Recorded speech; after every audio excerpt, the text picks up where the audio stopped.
Welcome to Beside Ourselves, a podcast on AI adoption for business by the Beside Partners. Welcome to another episode of Beside Ourselves, episode 8, I think. Wow. Yeah. My name is Theo, and as always, I've got Giles with me today. Hi, Giles. How are you doing? Hi, Theo. Yeah, very good. Thank you. Yeah, looking for Good. episode 8. I seem to recall I read somewhere, I heard somewhere that most podcasts fail in the first 7 episodes. So I don't know whether that means we're now locked in forever. Oh, that's it. We're past the milestone. Absolutely we're past fantastic. the milestone. Yeah. Yeah. Past Well that milestone. done on us. Well done on us. And we have got a very important topic to discuss today. Title being, is working with AI exhausting us? There was a study that came out recently. It was published on the Harvard Business Review. And it was, they followed about 200 employees over a number of months, and they found out that instead of the promised land of AI helping us to reduce mundane tasks and all these things, it actually created a lot more work, and it raised expectations, right? And they dug into it, and they found out that this is because people tend to expand their tasks, kind of like take on more work. It blurs the boundaries between what is work and what is non-work. So that kind of it disrupts that work-life balance, and that it encourages more multitasking. And the net effect of all this, of course, is that it seems to be making us more tired. And as companies are beginning to reap potential benefits from this, from actually increasing the output, employees, and all of us are employees as well, even if we are managers as well, they're in danger of burnout, of being more exhausted, all these things. It's not across the board. So depending on how you see your career trajectory, you would see AI as an empowering accelerator, but you could also see it, depending on your viewpoint again, as a threat, right? So there are all these questions are coming up. Is working with AI making our working lives more difficult? So it is very topical. It is very important. It's something that we need to discuss both from the viewpoint of us as employees, as workers, but also as managers, and what it is for our audience, our SME leaders, etc. But before we get into the implications for businesses, Giles, you've had personal experiences with burnout and that work intensity. Paint us a picture here. What does that look like? What does it feel like? How is it different from just, oh my God, I'm so busy? Because obviously it's something very different, from that. Yeah, sadly, I'm one of the few not one of the few, one of many actually who've had experience of that. Mine was a little different. Mine wasn't necessarily burnout due to, I guess, work overload, as such, for want of a better phrase, which is probably more what we're talking about here. Mine was more related to the environment that I was in, the relationships I was in. It was the interactions I was having with individuals and groups of individuals. Fundamentally, it was, we all have an inherent set of values. You put yourself in a situation where those are challenged, or, come up against things that creates a kind of internal conflict, which you may be aware of, you may not. And ultimately that's what led to my burnout. So it's slightly different, but ultimately the end place you end up in, or I ended up in, was very similar. I think, again, as you do with most of these things, do a lot of reading around this. It's, I think the burnout is kind of classified as it's a combination of or one of, physical or mental exhaustion. And exactly, that's kind of how it feels. If I look at my own kind of personal experience, I guess the alarm bells were kind of there. I was becoming irritable, frustrated, short-tempered, those kind of things in the months before. And at the time, you're kind of going, I just need more sleep, or, I need a break. And, for me, Christmas was coming up. I just need to get through Christmas and stuff like that. But as with most of these things, you get to a point, and the human body and mind is an amazing thing. It will get to a point where you're not listening to us. You're not going to help yourself. Right. We're just going to pull the plug. And, wow, that's what happened to me. And, I kind of just shut down, and it was a long journey back. I ended up first month, I think I tried to muddle through, took some time off, did a lot of journaling, all the kind of stuff that, you're told to do when you're in these situations. But ultimately, my GP intervened and signed me off. And Yeah. I was off work for 5 months in the end before I was able to return. And through that time, it was just exhaustion, mental exhaustion for me, and physical exhaustion as well. And it was about kind of finding a way through that. I was an owner of the business. My colleagues, my business partners were supportive of me through that period, and which was great. And I was in a very fortunate position. Obviously, other people this happens to, depending upon your situation, depending upon your business, depending upon your managers, and all those sort of things, can have an impact. And it did have an impact on me as well, positive and negative.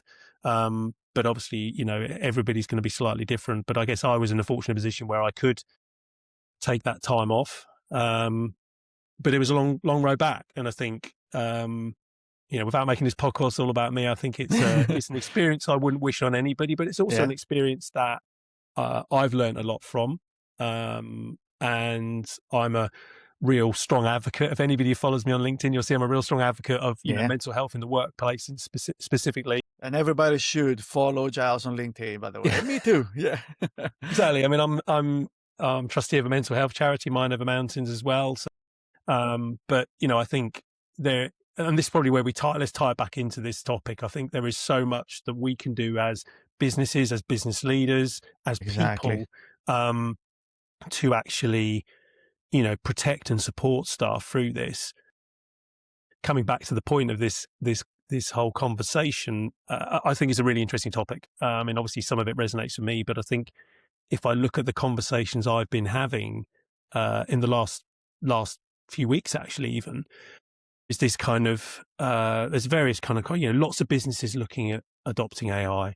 We as Beside Partners, we're coming from this position of actually it's there to empower staff. It's there to, augment with staff. It shouldn't be there to replace staff. I know some people and some businesses have that mindset. I think personally, I think that's the wrong way of viewing it.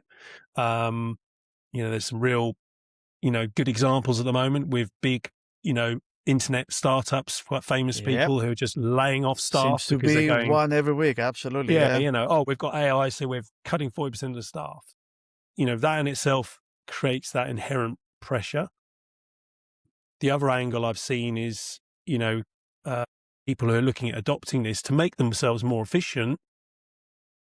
One fear is then that customers immediately turn around and say, well, if you're using AI, it's going to be cheaper. Faster, right? Yeah, you can do it faster, rather than doing 10 of us, or servicing 10 projects like this, we now know you can do 15. So therefore, there's a percentage reduction there.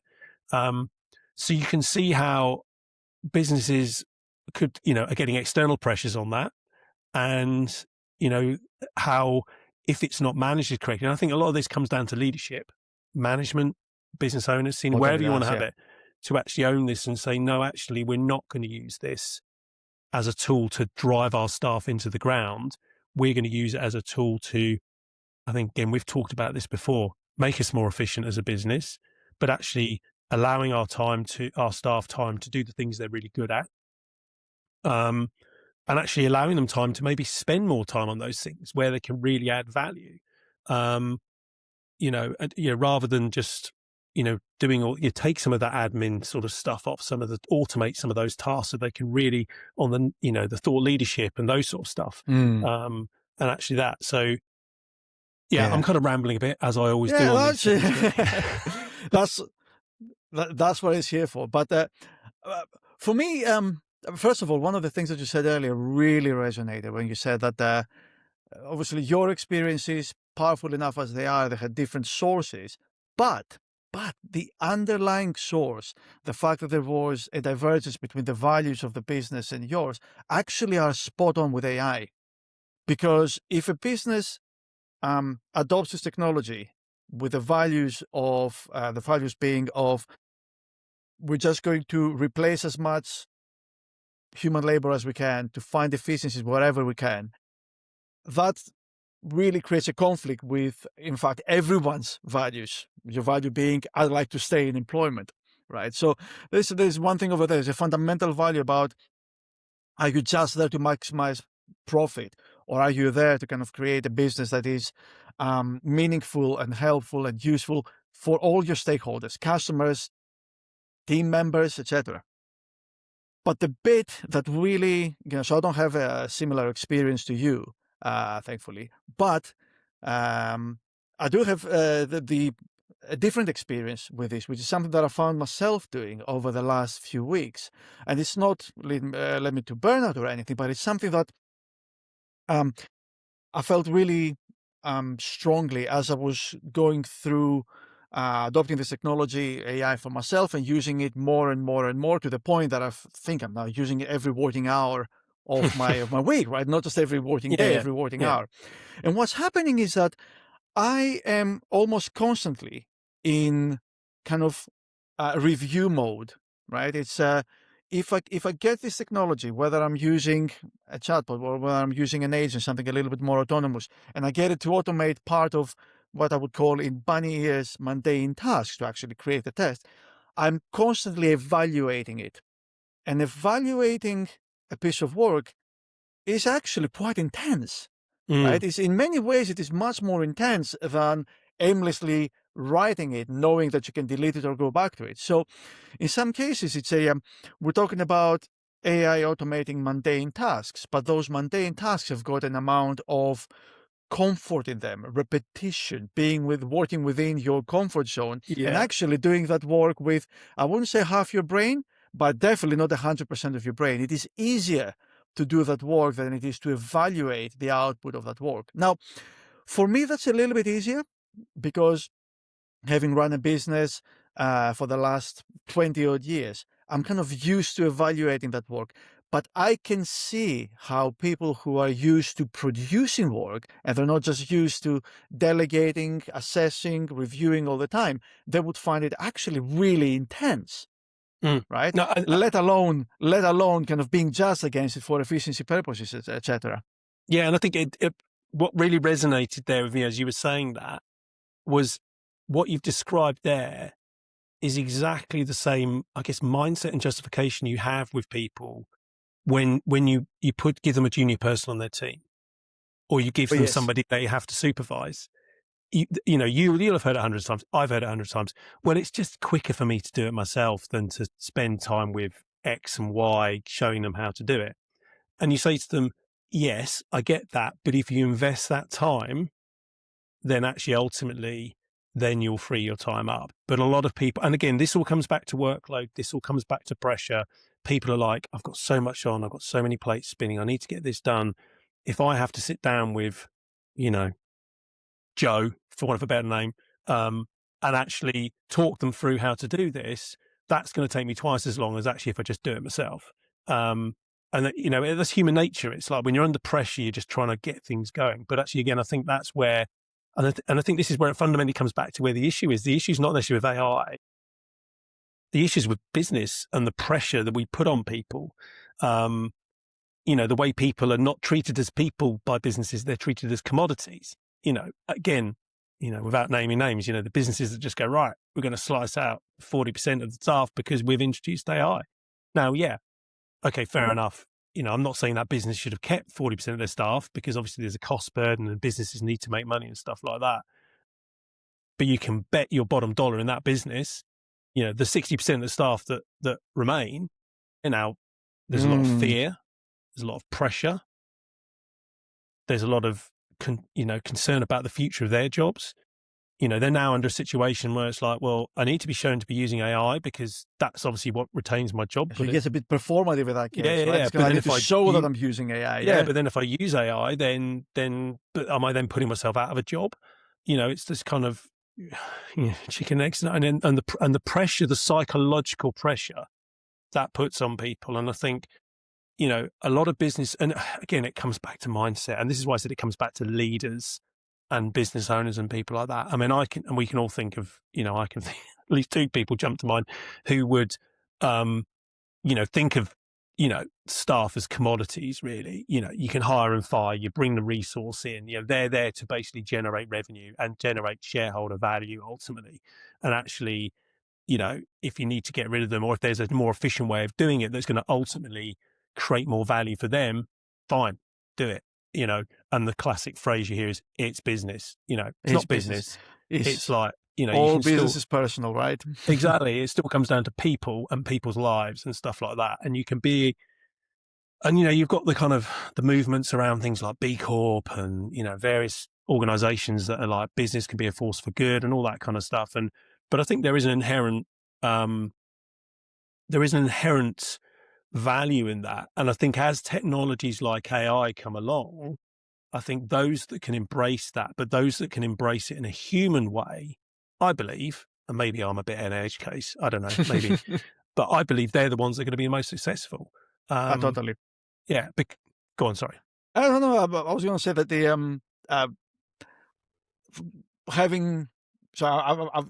I've been used to over the many years of running businesses, of kind of setting up business and everything, of being very close to the financial aspect of things, and therefore looking at the top down part of running a business as much as the bottom up, the viewpoint or the perspective from a team member's side of things. And personally, apart from the fact that you have got a responsibility, an actual, but also a moral responsibility to your team members, it is also good business to look after your team. A company is never going to adopt AI, is never going to realize the benefits of any technology unless its people adopt the technology. If your team is afraid of it, if they're skeptical of it, if, on the context of this question, they are overworked, if they take on too many tasks because they expand the nature of the tasks that they do, if they work too long hours because they need to be performative about their use of AI and because they see potential job cuts coming. If all these things happen, one, you as a business leader, you're not going to get the benefits of this technology because you're going to see slower adoption, right? These things are moving slowly already. And B, you're going to see that resistance translate to poor customer experience. Your team members are the primary communicators of your brand values. And that's going to become very, very evident, very visible to your customers. Because when they're interacting with your team members, they're going to experience that tension. They're going to feel that something's wrong over here, in the same way that, sometimes you feel it when you're working with big infrastructure companies. If you're an SME, if you're a smaller company, if you're a people company, so if you're a consultancy or something like that, you really need your team to at least be at ease with this technology. If AI is exhausting us, as is the question of the topic over here, then you need to find some ways, you need to find some levers to make it a little bit easier, a bit more meaningful for your team to adopt it. So I'm going to turn that into a question now and just say, what should you be doing as a leader, whether you are in HR or whether you are, a business owner, whatever, what should you be doing? What kind of tricks or interventions should you look to install to empower your people and to make them feel a little bit more at ease as this technology takes on? Well, the first thing I'll do is I'll pick up the word trick, because we're not looking to trick people in. That's fine. I know. Sorry, I wasn't very big, but I think what I was going to say was just be transparent and honest with people about this. Because, and again, that comes down to leadership style. That's the way I've always wanted to be with people, is transparent, honest, where you can, because obviously confidentiality exists in business, but, don't enforce AI on people. Take people on that journey, engage them in that process, ask for their input. We look at the projects we do, sitting down with teams and saying, where could, actually not even talking about AI, where are the problems, where are the bottlenecks exist in your day-to-day work today? And then once you've identified those pain points, how could you bring technology to bear on that? And it might be AI, might not be AI, but you're demonstrating where the value is that technology is, because invariably you're taking stuff that are a pain point and a frustration and you're easing it with that. But I think as a leadership role, I think it's about being honest with people about what you're wanting to gain from this. And ultimately, guess if you're saying, well, we want to reduce our, our costs.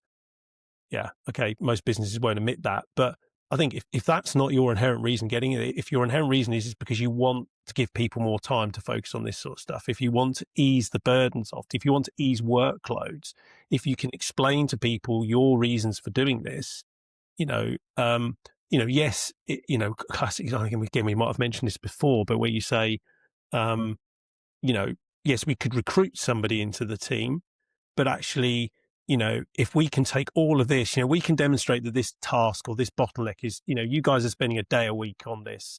If we can take that off your plate, then actually, yes, we're not saying you've then got to fill all of that, but even so, that suddenly gains us 4 days a week that you can either put more into the things that you enjoy and you're productive about.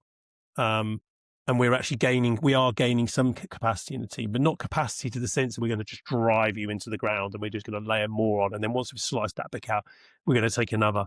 And before you know it, you're almost robots yourself, where you're left with this bit that basically AI can't do, and you're just sitting there rapidly trying to churn the wheel because you're trying to keep up with the AI. Yeah, absolutely. I guess it's, again, humanize it, make it human, present it in a human way in terms of the problems you're addressing, the benefits to them, and that sort of stuff. That's what I would encourage all leaders to come at it for with. sure. I don't know. How about you? I kind of keep going back to the idea of what do you do with the time that you save if you're going to use when you use AI, and we're all going to use AI. I think that it's kind of we're reaching that consensus now that it is, we're the cliche being that genie is not going back into the bottle, right? So that is definitely happening. So now the question moves on to it's going to save you a lot of time. He's going to, automate some tasks. He's going to write, and create a lot of content for you, take on some of the knowledge work. He's going to take on quite a few of those initial tasks, maybe the research or whatever. But it's what do you do with the time that you save?